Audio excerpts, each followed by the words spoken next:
So I now have the pleasure of introducing Joe Liss, who is going to be giving you guys a talk about Broccoli, a JavaScript build tool. I'm really excited to start using Broccoli. As soon as I can figure out how to spell broccoli when I npm install, I will be sure to check it out.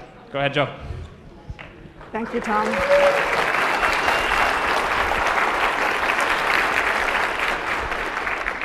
Thank you. Is the mic on? Yes. Awesome. So my talk is going to be about Broccoli.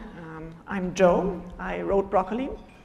And before I start off sort of going into the technical details, I want to give you a bit of background about what motivated Broccoli and how it fits into the larger ecosystem. So I started thinking about this at last year's Ember conference. And what was bothering me at the time was that we had no way to share code in the front-end browser JavaScript ecosystem. Right? We could share code with Ruby or with NPM for node-based JavaScript. But for front-end JavaScript, all we were doing was like, here's a big JavaScript file, please drop it into your vendor directory. And that just didn't seem really great. And as I started talking to people about this, I realized pretty quickly that the missing piece was actually not package management. We do have a package manager that is pretty good, and I think it's architecturally doing the right thing, and that's Bower. So what Bower will do is when you have an app with dependencies, it's going to load all your dependencies from the internet and load their dependencies recursively. And then it's going to drop all of those into a big directory. And so it just dumps them into the file system, and it's up to you to do something with those files. Now, with something like Ruby, it's pretty easy to, say, require some file, and then Ruby is just going to search through all those directories, and things work. But for front-end JavaScript applications, we have the problem that we actually need a tool on top of this that ties all those files together and concatenates them and bundles them into one tidy app that we can deliver into the browser. And so I realized that this is the thing that is missing for us to have a great front-end package ecosystem. And the way we've been doing this is grunt watch. We have the Rails asset pipeline, and it's not that bad actually. But of course, it's tied to Rails. And so if you're building an app with JavaScript, the most common thing seems to be to make a grunt file, and you put a lot of you define a lot of tasks that compile CoffeeScript and handlebars templates, and then you concatenate everything, and then you minify, and then you also have some Sass. And probably some more things. And it becomes complex very quickly, right? If you've seen grunt files of real-world Ember apps, they generally look scary because you have to manage all these compiled files. So that is one problem. And the other problem is, let's say you have a grunt-based app, and you work on it with a small team for a couple months. And as time passes, the build gets slower and slower. And so after a while, after a couple months, you edit a file in the editor, and you reload the browser, and it takes 10 seconds to reload because the rebuild is so slow. And that is clearly not acceptable, right? This is the thing that you're doing 100 times a day. This is your core feedback loop as a developer. This is if you have a delay there, it's going to make you massively more unproductive. So the goal of Broccoli is to have an architecture that allows us to not have 10 seconds rebuilds, but be faster. So this talk has 3 parts. The first part is I'm going to show you how to write a Broccoli build definition in practice. The second part is I want to sketch out the Broccoli plugin API in very rough terms. And the third part is I want to talk a bit about how Broccoli integrates with other tools. And I'm not going to talk about the motivation behind some of the design choices in Broccoli. I wrote a blog post that I published about a month ago, and I'm going to link it at the end. And that has all the rationales for the design choices in excruciating detail.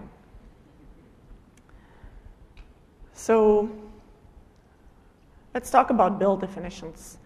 By the way, there are some changes that I have planned for the Broccoli build definition syntax. They are purely cosmetic, but what I'm going to be showing you is the new syntax that is coming up soon in the next 1 or 2 weeks. If you want to see the old syntax, there is a Broccoli sample app on GitHub that has the current syntax, but I figured I'm going to show you the new stuff that is coming up.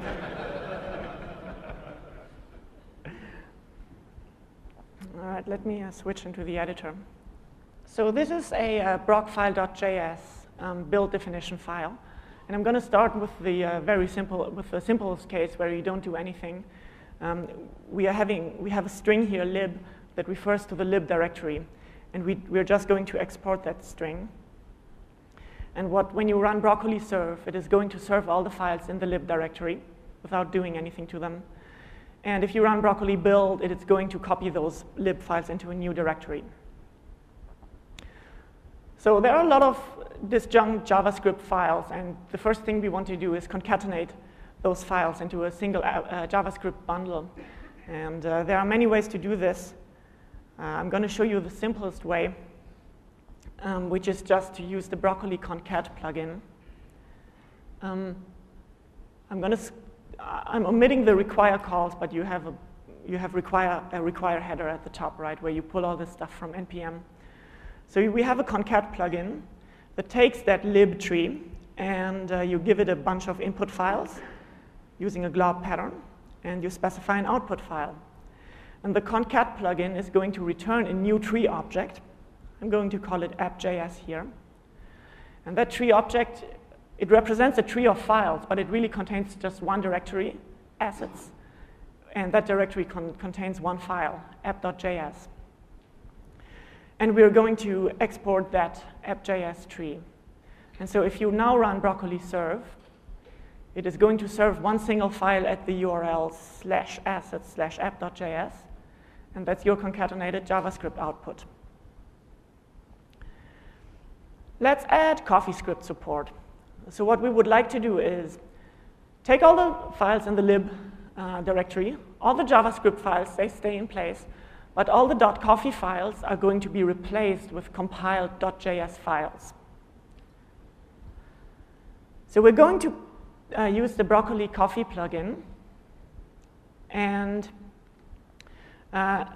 call it on the lib tree, and it's going to return a new tree object that represents all the files in the lib directory except with .coffee files replaced with .js files. So then we have a new tree, and we pass that new tree into this concatenator. So as you can see, we don't have to manage any kind of temporary directories to hold our build output. We can just chain things together.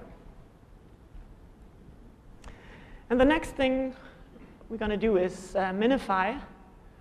So we run this app.js tree through the uglify JavaScript filter, through the Broccoli uglify plugin.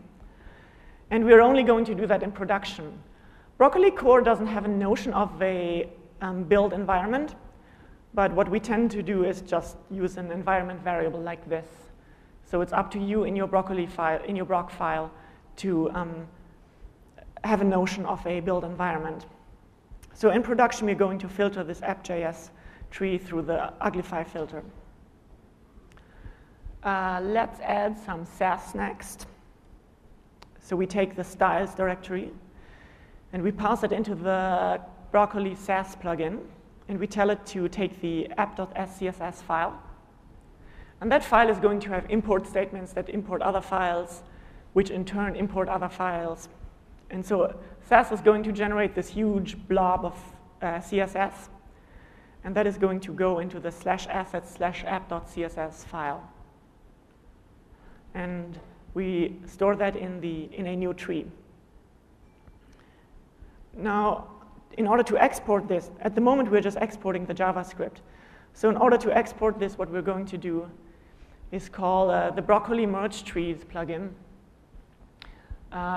and merge this app.js and app.css trees into one combined tree. Just copy them on top of each other. So now when we run Broccoli serve, it is serving two files at different URLs, one app.js and one app.css file. And finally, we're going to add an index.html file just to boot up our application. And we're going to place that into the public directory. So we would like to also merge the public directory into the output. So now all the files in public are going to show up in the Broccoli output as well without any changes. And that is a fairly simple example of a Broc file. So I hope you're equipped, if you want to start writing your own Broccoli build definitions, to do this now, to have an idea of what goes where. Thank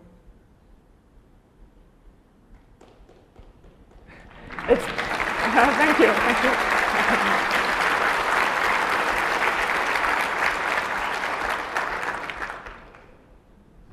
We have a part 2 where I talk about plugins, but my screen isn't playing along. Yes, okay. So Broccoli's core plugin API is very, very simple. It only knows one type of object, and that is a tree, right? So at first, you would sort of intuit that a build tool should have a notion of a plugin that takes a tree and returns a new tree. But it turned out to be unnecessary. And so the only primitive that Broccoli knows is a tree. A tree is represented by a string pointing to a directory or an object. And that object is going to have two functions. And this is the kind of object that a plugin will generally return. And all the important work happens in the read function. The .read, the read function on the tree, just returns a directory, and that directory contains the tree of files. Now, every time we rebuild, we are going to call Broccoli is going to call the .read method on the tree. So it's going to call .read repeatedly as files change. As it rebuilds, it's going to call .read. And then at the end, when you shut down the server, it's going to call the cleanup method to give the plugin a chance to delete any temporary directories. So as you can see, the API is tiny. It doesn't really tell any story about how you should build stuff. But this is something that we kind of learned from Grunt. The people working on Grunt, they really impressed upon me that having a lot of API surface for a build tool is really painful, because what happens is you have this ecosystem of plugins, and you can never change the API without breaking everything, basically. So everything you have in the API is going to have to stay there forever. So I tried really hard to keep the Broccoli API minimal and move all the functionality that could be moved out into external helper packages. And so plugins are generally going to use one of these helper packages as base classes to implement their functionality. One such package is the Broccoli transform package. It is for the case where you have one input tree going into a plugin and one output tree coming out of the plugin. So now when you want to implement a plugin using the transform base class, you don't have to do the read thing and cleanup thing, and you don't have to deal with temporary directories. You just have to implement this one function, source.dir and des.dir. And you get to read files from the source.dir and then write any output files into the destination directory. And then on top of Broccoli transform, we have another package called Broccoli filter. And that is actually a really important package to implement plugins, because it implements the very common case where you have one-to-one relationships between input and output files. So Broccoli Coffee is an example of that. Every file either gets passed through unmodified, or the .coffee files get compiled and get turned into .js files. And when you implement a filter plugin, this is the only thing that you have to implement, a process string method that takes a string, so for example, the CoffeeScript file contents, and that returns a new string, the compiled output. And the only thing you have to tell it is that it takes .coffee input files and that it will emit .js output files. And then the Broccoli filter plugin, the Broccoli filter base class is going to handle all the file handling for you. And importantly, Broccoli filter has a cache. The reason why that is important is that every time you rebuild, the plugin is going to be called, and it has to rerun everything. And so if we didn't cache, we would be recompiling all our CoffeeScript files every time, and it would be incredibly slow. So Broccoli filter is what makes it fast. When Broccoli rebuilds, the filter base class is going to check if a file's last modified time has changed. And if it hasn't changed, it is just going to reuse the output from last time. So that's really important to make it fast. Unfortunately, Broccoli filter is limited to one-to-one cases, because that is the only way you can really reliably cache files. So it doesn't work for Sass. Sass, for example, a Sass file has import statements, so it can depend on other files, and those files can depend on other files. So we need to rebuild the Sass file whenever one of those dependent files change as well. So implementing caching for more complex compilers like Sass is a bit non-trivial. There are several ways. One way is to move it into the plugin, and I think that is probably fundamentally the best way. I did this with a plugin that I wrote, with a compiler that I wrote to concatenate ES6 module JavaScript files, and it just brings its own cache. Another way is to just ignore the problem. If the compiler is extremely fast, then we can just rerun it every time. So that's what I did. That's what I actually did for Sass.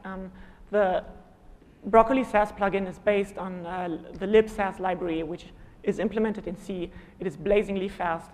And so for now, for Broccoli Sass, I'm just ignoring the problem. And then for the Rails, then there's the third way, and that's what the Rails asset pipeline does.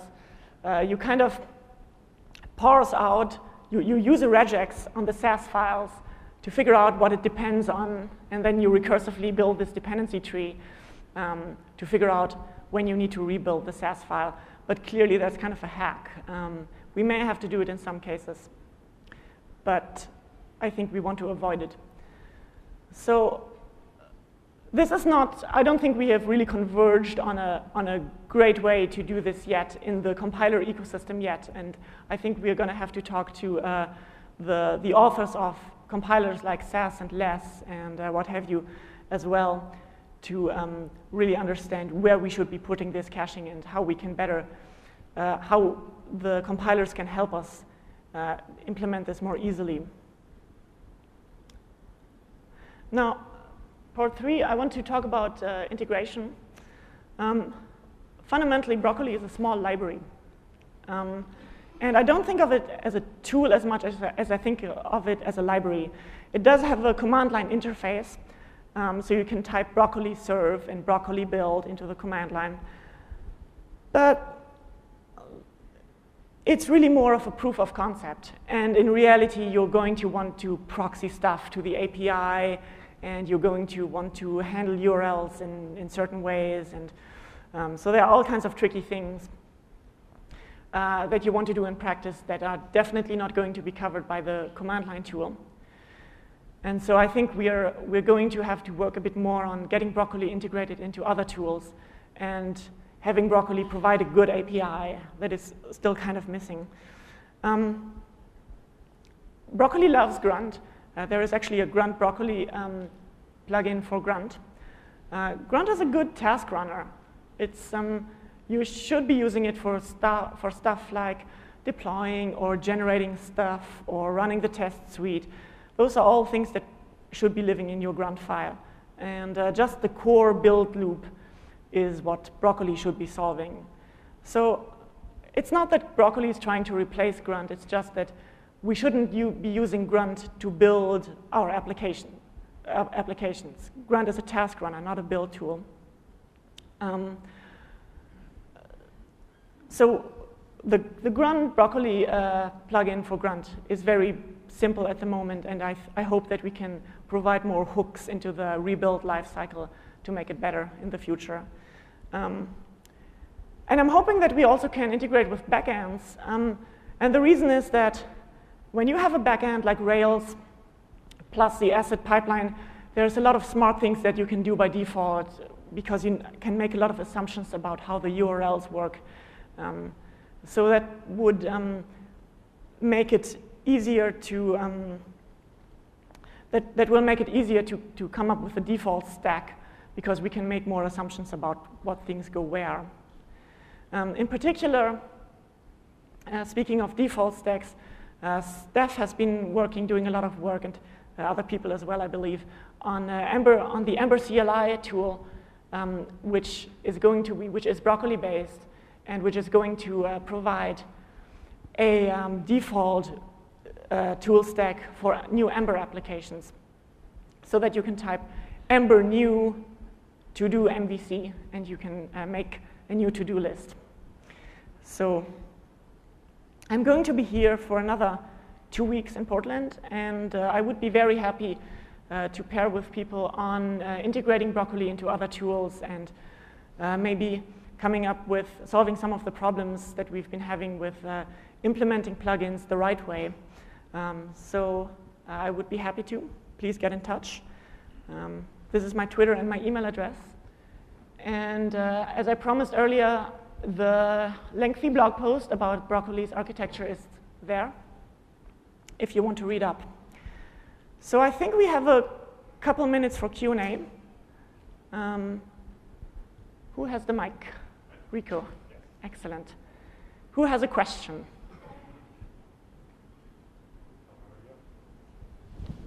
Yes, over there, please.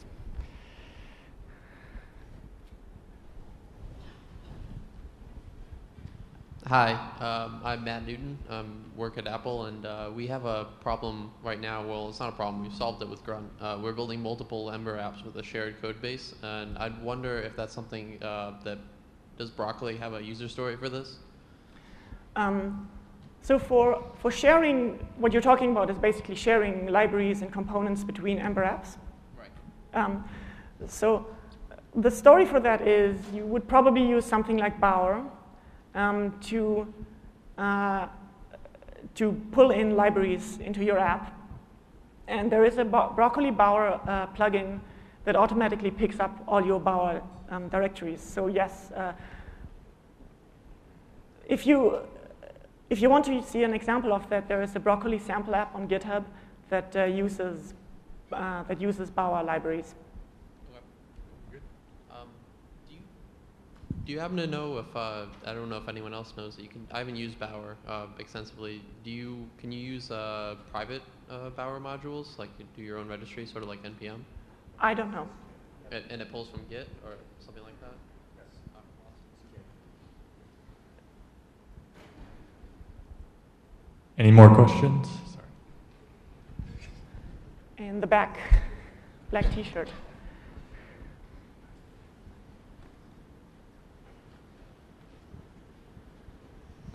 Hi, I'm Dave Duchesne from Absolute Software. No booze, please, but I have to ask if what the state is with regards to Windows support. Sorry, can you repeat that? I know. Oh, I'm sorry. How well does it work on Windows? Broccoli, that is. Sorry, I couldn't hear the question. Can you?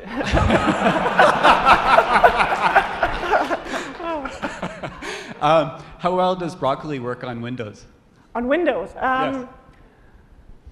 At the moment, there is a problem with Node's Windows file I/O, where it has weird race conditions.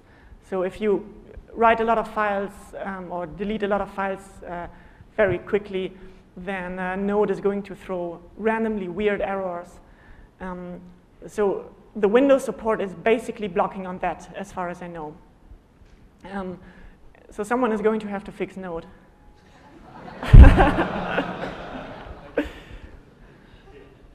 More questions? Yes.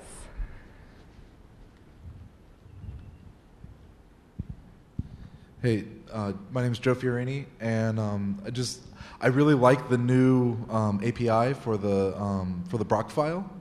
The one question I had is would you think about letting arrays, plain arrays of trees, be a representation of trees like strings are? So instead of having to do merge trees in your Brock file, you can just export an array and not have to worry about merging them. So that's the original syntax where we just export an array. Okay. But it doesn't have the overriding semantics well defined. Like it has to either override or not override. So I moved it into an external plugin, and then you can configure whether you want to override or not.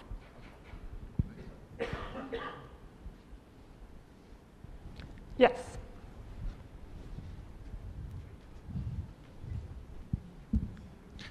Jake Bixby. I have an idea of a larger application where you want to maybe break it up into different modules, maybe using trees to have separate build targets. So like you basically have your core app, and then different routes, break those into different build targets, and then somehow with like requires or some sort of way to pull those in. But that's different. But as far as like the using Broccoli for different build targets, is that fairly easy to do you think?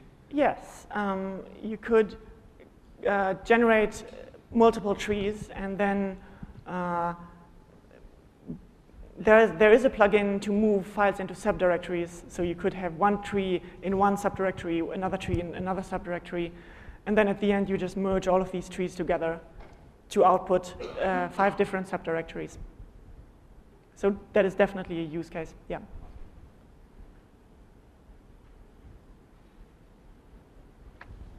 In the back.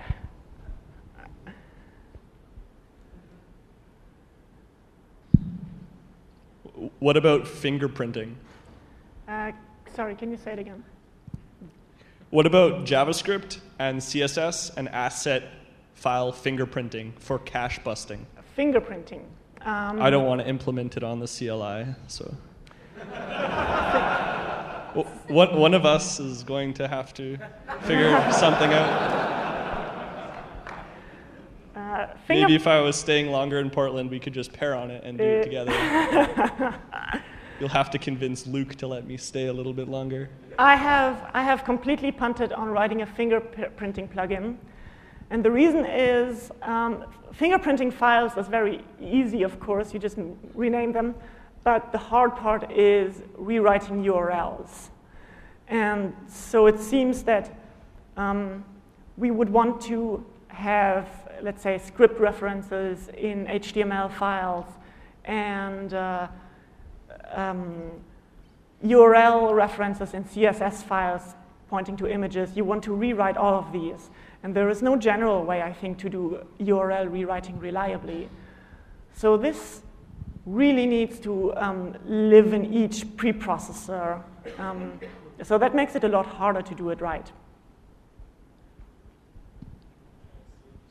I agree, by the way. Since we're having a discussion about this, do you foresee, this is what we've been talking about at this table, do you foresee just a separate tool that's specialized for fingerprinting that lives as a sibling to Broccoli, or do you see it as something that's more integrated with Broccoli? I think it would be integrated. So again, it's probably not a single plugin, but we need support in, let's say, Sass to rewrite URLs, and let's say, EJS HTML preprocessor to generate URLs. So we need custom URL support, URL rewriting support in a bunch of places, and that makes it hard. So I'm definitely willing to pair on that, but it's hard. It's surprisingly hard. Thanks for the quick discussion. I appreciate that. Everyone's patient.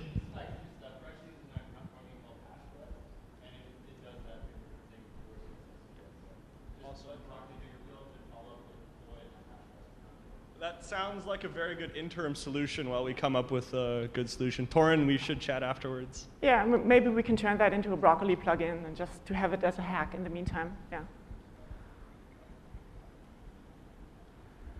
One more question, maybe?